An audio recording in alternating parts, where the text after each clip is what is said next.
넝쿨이들 안녕. 난 담쟁이 장애인 보호작업장의 생산품인 건국수 소면 담소라고 해. 그거 알아? 넝쿨이들과 만나는 것이 오늘로써 벌써 세 번째야. 이렇게 자주 만날 수 있어서 난 너무 기쁘다. 넝쿨이들도 내 마음과 같았으면 좋겠다. 우리 넝쿨이들과 오늘 나눠볼 이야기는 어쩌면 좀 무거운 이야기일 수도 있지만 우리 사회가 꼭 고민해봐야 할 이야기가 있어서 가지고 왔어. 넝쿨이들도 집중해서 잘 들어주고 함께 고민해줬으면 좋겠다. 장애인은 비장애인과 마찬가지로 지역사회에서 살아갈 권리를 가지고 있어. 그러나 현실은 어때? 많은 장애인들이 자립할 수 없는 환경을 이유로 시설로 내몰리고 있어. 그곳은 안전을 보장받아야 하는 보호의 공간이지만 때로는 감금과 차별이 난무하는 범죄의 공간이 되기도 해. 인천 강화군 중증 장애인 거주시설 색동원에서 불거진 시설장애 성폭력 의혹에 대해 경찰이 피해 사실을 뒷받침하는 산부인과 진료 기록을 확보한 것으로 확인됐습니다. 색동원 시설장 김모 씨가 경찰의 양팔을 붙들린 채 법원을 빠져나옵니다. 혐의 인정하십니까? 심사에서 어떤 점 서명하셨습니까? 피해자들에게 하실 말씀 있으세요?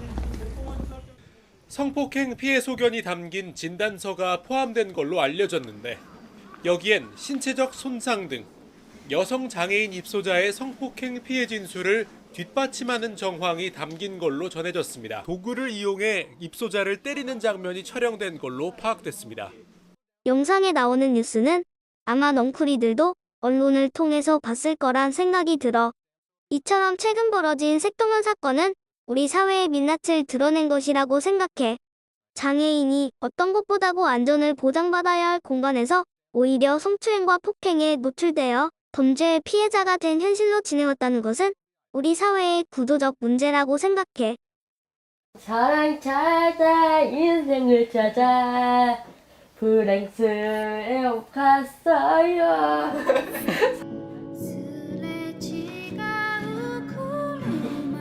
안녕하세요. 할까 시작. 안녕하세요.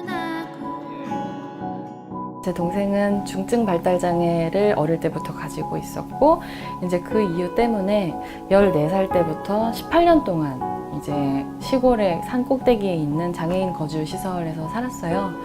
그리고 동생은 올해로 30이 되는데 이제 오랫동안 시설에 살았으니까 시설을 집이라고 생각하고 있었지만 이제 오래 기간을 두고 꼬셨죠. 언니랑 살자. 밖에 나오면 뭣도 할 수 있고 뭣도 할 수 있고 뭣도 할 수 있고 맨 처음에 이사를 간다는 거를 다른 시설로 가는 거라고 생각을 하더라고요. 근데 깜짝 놀랐었어요. 그럼 다른 시설로 가는 거야? 라고 하길래 아니 그거 아니고 언니하고 같이 매일매일 사는 거야 라고 얘기를 했더니 이제 어느 순간 받아들여줘서 고맙게도 이렇게 왔고 그래서 그 전까지는 동생이 있는 시설을 좋은 곳으로 만들어야겠다는 생각을 했었지만 이제는 시설 밖에서도 살아갈 수 있는 세상을 만드는 쪽으로 노력을 이제 기울이기로 마음을 바꿨고 이제 그 여건을 마련하기 위해서 진짜 뼈 빠지게 일했습니다. 저는 이제 이 근처에서 10년 넘게 지냈기 때문에 이 모든 거리, 뭐가 어디 있는지 이런 것들은 저한테 너무나 익숙한 공간들이거든요. 근데 막내의 손을 잡고 거리를 나서는 순간 여기는 완전히 낯선 곳으로 변해요. 어떤 사람들은 피하고 어떤 사람들은 대놓고 불쾌해하고 이제 이런 것들을 보고 처음엔 속도 많이 상하고 화도 많이 났었어요. 유튜버 생각나는 둘째 언니가 발달장애를 가지고 있는 동생을 탈시설시켜 함께 지역사회에 적응해 나가는 과정을 기록으로 담은 영상이야. 더 궁금한 내용들은 유튜브에서 생각나는 둘째 언니를 검색해서 찾아봤으면 해. 영상에서 보았듯이 시설에서 생활하던 장애인은 이사를 간다거나 하는 것을 다른 시설로 간다고 생각해. 즉, 대부분의 시설 장애인들은 입소와 퇴소를 반복하며 살고 있는 거지. 그러나 어디에도 안전을 보장받고 있지는 못한 것이 현실이야. 부당한 대우, 폭력, 성추행 등등 시설은 장애인을 보호하지 못하고 있고 오히려 같이 시설 안에서 더 큰 위험에 노출되고 있어.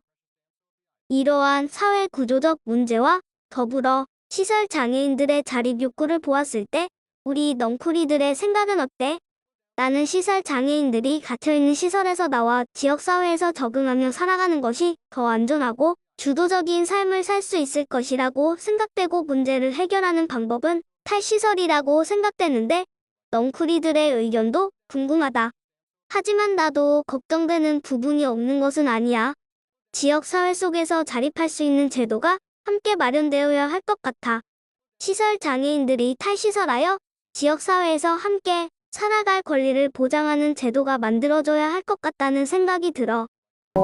바뀌는 것도 있지만 이제 너무나 우리 사회에서 장애인, 비장애인을 격리하는 것이 오래되었기 때문에 이분들도 사실은 잘 하고 싶어도 어떻게 해야 될지를 배울 기회가 없었기 때문에 더더욱 그럴 것이다 라는 생각이 들었고, 그래서 더더욱 어떻게 하셔야 되냐면요, 만약에 길을 가다가 저희 자매를 이제 보거든 반가워하셔도 되고, 그게 아니라면 그냥 갈 길 가시면 됩니다. 뭘 더 해줄 필요가 없어요. 시혜도 동정도 미움도 배척도 받고 싶지 않고 그냥 아주 평범하게 같이 살아가는 게 저희 자매의 꿈입니다. 장애인도 비장애인처럼 시설이 아닌 지역사회에서 살아갈 권리가 있어. 나는 이제 탈시설과 지원 정책을 통해 진정한 자립을 이뤄야 한다고 생각해. 넝쿨이들의 생각과 목소리가 궁금하다. 나와 같은 생각이던 아니면 반대하는 생각이던 함께 고민해보며 나누고 싶어. 시설 거주, 장애인들의 탈시설을 지원할 수 있는 좋은 생각들을 댓글로 남겨주면 많은 도움이 될 것 같아. 모두가 행복한 세상 이상이 일상이 되는 그날을 위해 나담소는 또 다른 이야기거리를 가지고 올게. 또 만나자. 안녕.